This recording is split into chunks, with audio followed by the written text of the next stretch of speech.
Hello Mark, I'm Nadia, and my student number is S03411022, and I'm the sophomore. Today I'm going to read this article is Melissa Fleming, a boat carrying 500 refugees sunk at sea, the story of two survivors. Every day, I listen to harrowing stories of people fleeing for their lives, crossing dangerous borders and unfriendly seas. But there's one story that keeps me awake at night, and it's about Doa, a Syrian refugee. 19 years old, she was living a grinding existence in Egypt, working day wages. Her dad was constantly thinking of his thriving business back in Syria that had been blown to pieces by a bomb, and the war that drove them there was still raging in its fourth year, and a community that once welcomed them there had become weary of them. And one day, men on motorcycles tried to kidnap her. Once an aspiring student thinking only of her future. Now she was scared all the time, but she was also full of hope because she was in love with a fellow Syrian refugee named Bassem. Bassem was also struggling in Egypt, and he said to Doa, "Let's go to Europe, seek asylum, safety. I will work, and you can study." The promise of a new life. And he asked her father for her hand in marriage. But they knew to get to Europe they had to risk their lives, traveling across the Mediterranean Sea, putting their hands in smugglers, notorious for their cruelty. And Doa was terrified of the water. She always had been. She never learned to swim. It was August that year, and already 2,000 people had died trying to cross the Mediterranean. But Doa knew of a friend who had made it all the way to Northern Europe, and she thought, maybe we can too. So she asked her parents if they could go, and after a painful discussion, they consented, and Bassem paid his entire life savings, $2,500 each, to the smuggler. It was a Saturday morning when the call came, and they were taken by bus to the beach. Hundreds of people on the beach. They were taken them by small boats onto an old fishing boat. 500 of them crammed onto the boat. 300 below, 500 above. There were Syrians, Palestinians, Africans, Muslims, and Christians. 100 children, including Sandra, little Sandra 6-year-old, and Masa, 18 months. There were families on the boat, crammed together shoulder to shoulder, feet to feet. Doa was sitting with her legs crammed up to her chest, Bassem holding her hand. They too on the water. They were sick with worry and sick to their stomachs from the rough sea. Day 3. Doa had a premonition, and she said to Bassem, "I fear we're not going to make it. I fear the boat is going to sink." And Bassem said to her, "Please be patient. We will make it to Sweden. We will get married, and we will have a future." Day 4. The passengers were getting agitated. They asked the captain, "When will we get there?"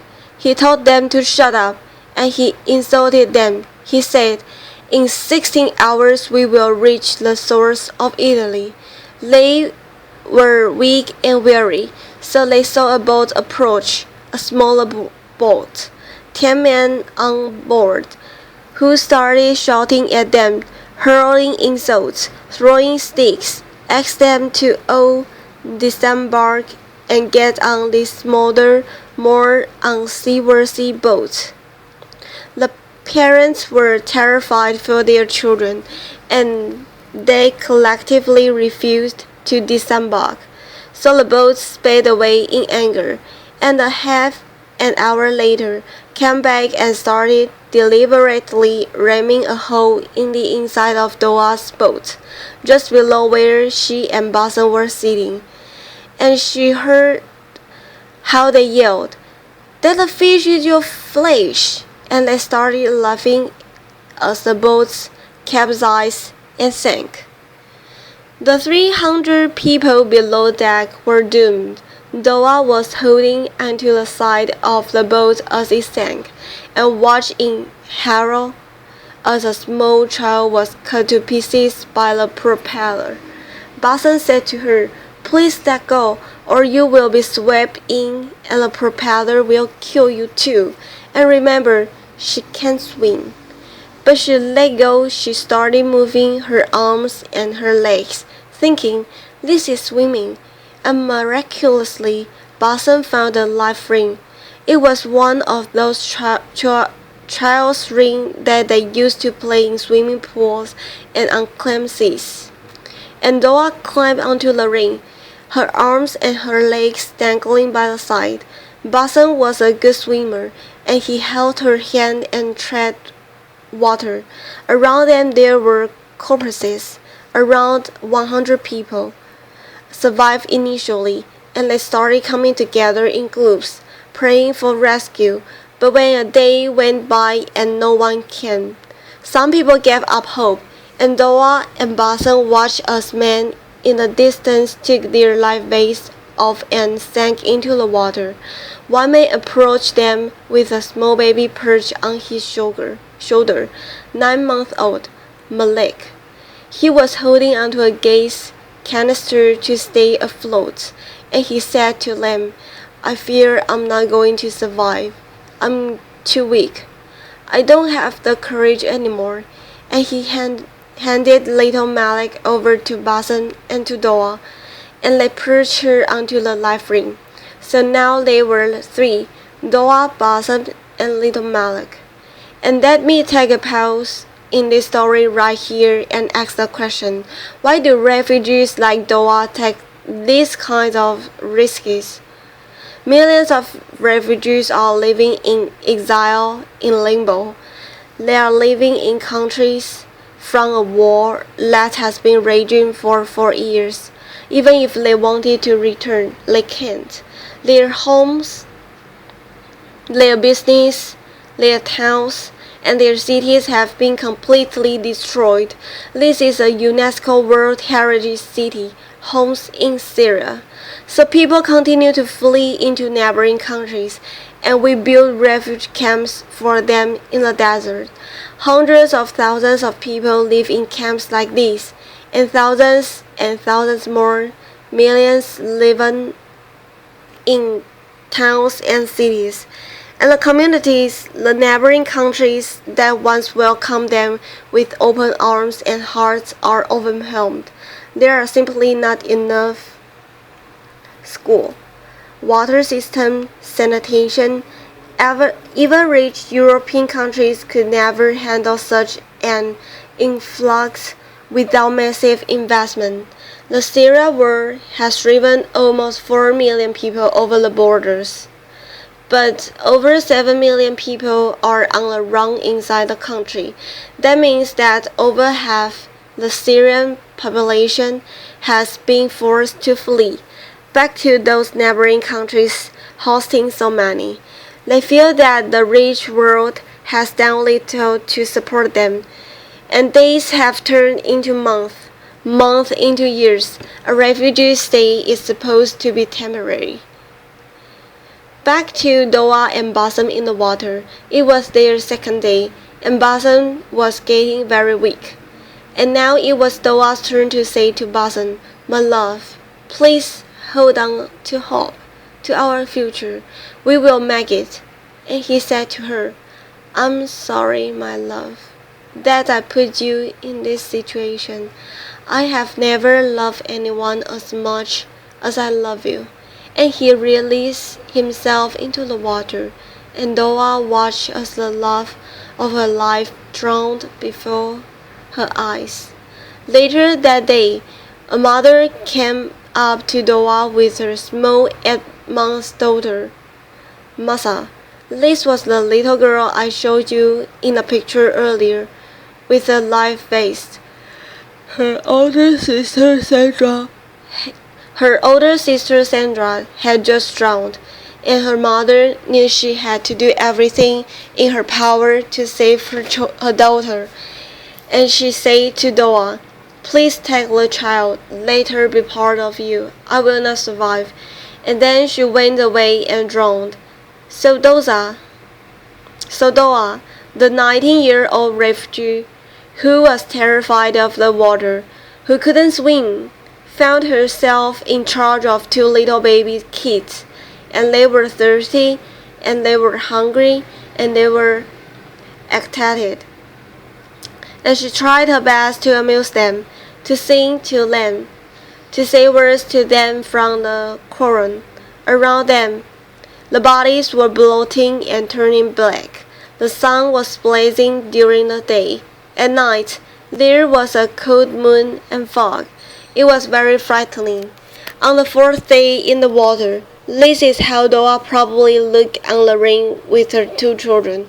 A woman came on the fourth day and approached her and asked her to take another child, a little boy, just 4 years old. When Doa took the little boy and the mother drowned, she said to the sobbing child, "She just went away to find you water and food." But his heart soon stopped, and Doa had to release the little boy into the water. Later that day, she looked up into the sky with hope, because she saw two planes crossing in the sky, and she waved her arms, hoping they would see her, but the planes were soon gone. But that afternoon, as the sun was going down, she saw a boat, a merchant vessel, and she said, "Please God, let them rescue me." She waved her arms and she felt like she shouted for about 2 hours, and it had become dark. But finally, the searching lights found her, and they extended the rope, astonished to see a woman clutching onto two babies. They pulled them onto the boat.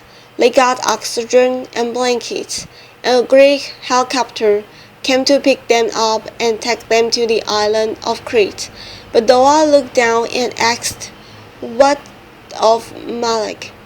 And they told her the little baby did not survive. She drew her last breath in the boat's clinic. But Doa was sure that as they had been pulled up onto the rescue boat, that little baby girl had been smiling. Only 11 people survived that wreck of the 500. There was never an international investigation into what happened. There were some media reports about murder at sea, a terrible tragedy, but that was only for one day, and then the news cycle moved on. Meanwhile, in a pediatric hospital on Crete, little Masa was on the edge of death. She was really dehydrated. Her kidneys were failing. Her glucose levels were dangerously low. The doctors did everything in their medical power to save them, and the Greek nurses never left her side, holding her, hugging her, saying her words. My colleagues also visited and said pretty words to her in Arabic. Amazingly, little Masa survived. And soon the Greek press started reporting about the miracle baby, who had survived 4 days in the water without food or anything to drink, and offers to adopt her came from all over the country. And meanwhile, Doa was in another hospital on Crete. Thin, dehydrated, an Egyptian family took her into their home as soon as she was released, and soon went around about Doa's survival, and the phone number was published on Facebook. Messages started coming in. "Doa, do you know what happened to my brother, my sister, my parents, my friends? Do you know if they survived?" One of those messages said, "I believe you saved my little niece, Masa, and each had Li's photo. Lis was from Masa's uncle, a Syrian refugee who had made it to Sweden with his family and also Masa's older sister. Soon, we hope, Masa will be returned with him in Sweden, and until then, she's being cared for in a beautiful orphanage in Athens. And Doha? Well, word went around about her survival too, and the media wrote about Li's light woman and couldn't imagine how she could survive all the time under such conditions in that sea and still save another life. The Academy of Athens, one of Greece's most prestigious institutions, gave her an award of bravery, and she deserves all that praise, and she deserves a second chance. But she wants to still go to Sweden. She wants to reunite with her family there. She wants to bring her mother and her father and her younger siblings away from Egypt there as well, and I believe she will succeed. She wants to become a lawyer or a politician or something that can help fight injustice. She is an extraordinary survivor.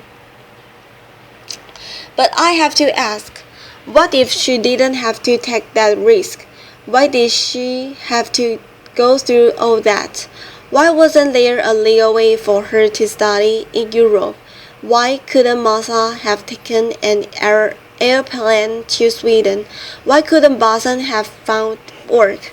Why is there no massive resettlement program for Syrian refugees? The victims of the worst war of our times. The world did this for the Vietnamese in the 1970s. Why not now? Why is there so little investment in the neighboring countries hosting so many refugees? And why, the root question, is so little being done to stop the wars, the persecution, and the poverty that is driving so many people to the shores of Europe? Until these issues are resolved, people will continue to take to the seas and to seek safety and asylum. And what happens next? Well, that is largely Europe's choice, and I understand the public fear. People are worried about their security, their economies, the changes of culture, but is that more important than saving human lives? Because there is something fundamental here that I think overrides the rest, and it is about our common humanity. No person fleeing war or persecution should have to die crossing a sea to reach safety. Applause. One thing is for sure, that no refugee would be on those dangerous boats if they could thrive where they are, and no migrant would take the dangerous journey if they had enough food for themselves and their children, and no one would put their life savings in the hands of those notorious smugglers if there were a legal way to migrate. So, on behalf of Little Masa and on behalf of Doha and of Basan and of those 500 people who drowned with them, can we make sure that they did not die in vain? Could we be inspired by what happened and take a stand for a world in which every life matters? Thank you. Applause. Thank you for your attention.